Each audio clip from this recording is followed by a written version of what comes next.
Demand था राज्य सरकार का 2,70,000 मेट्रिक टन, जिसके आलोक में भारत सरकार ने मात्र 1,70,000 मेट्रिक टन अलॉट किया और वो भी हमारा आते आते यहाँ पर मात्र 1,10,000 मेट्रिक टन अभी तक आ पाया है। तो इस तरह से देख रहे हैं कि हमारे रिक्वायरमेंट का 50% भी खाद नहीं आ पा रहा था। और अब जो उम्मीद टिका हुआ था मैट्रिक्स पर, इसका आ गया है। देखिए, पहला रैक आया है 1200 मेट्रिक टन का और ये निश्चित रूप से हमारा जो शॉर्टेज चल रहा था स्टेट में, इसको दूर करेगा। दूसरा बात क्या होगा कि ये मैट्रिक्स का फैक्ट्री जो है सो बगल में है, इसके चलते हमको फ्रेट रेट भी कम होगा। तो निश्चित रूप से इससे यूरिया का कीमत भी किसानों को कम कीमत पर यूरिया अवेलेबल होगा और जो हमारा कमी चल रहा था वो भी पूरा होगा।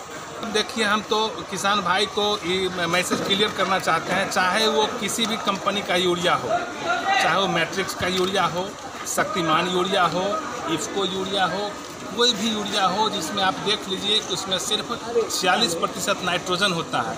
इसलिए किसान लोगों को भ्रमित नहीं होना चाहिए कि किस कंपनी का यूरिया है, ये अच्छा और ये बुरा है। अभी सभी यूरिया नीम कोटेड है और इसका अलग अपना फ़ायदा होता है।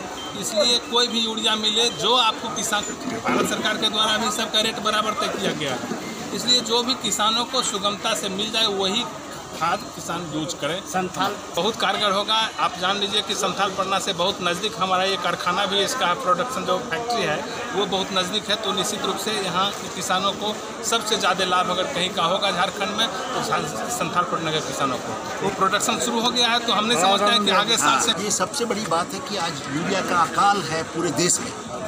जितना प्रोडक्शन होता है आज 1 करोड़ लाख टन आज इम्पोर्ट होता है विदेश से, जो आज उसमें कमी आएगी। और जितने भी प्लांट हैं आज वो संथालपना से कम 1000 किलोमीटर की दूरी पर है, जिससे यूरिया के फ्रेट में आने में काफ़ी तकलीफ होती है। ये प्लांट जो है ये 200 किलोमीटर पर है। तो आज हमको लगता है ये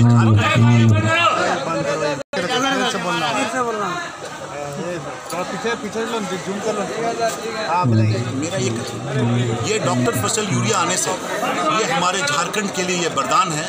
आज हमारे किसानों को जो यूरिया के लिए इधर उधर दौड़ना पड़ता था, अभी अभी हमारे जेडीए साहब ने कहा कि 2,51,000 टन एलोकेटेड यूरिया में सिर्फ 1,30,000 टन यूरिया आ पाया। उसका कारण यही है कि जो भी प्लांट यहाँ पर हैं वो कम से कम 1,000 किलोमीटर की दूरी पर है और सारा देश आज इम्पोर्टेड यूरिया पर डिपेंड कर रहा है।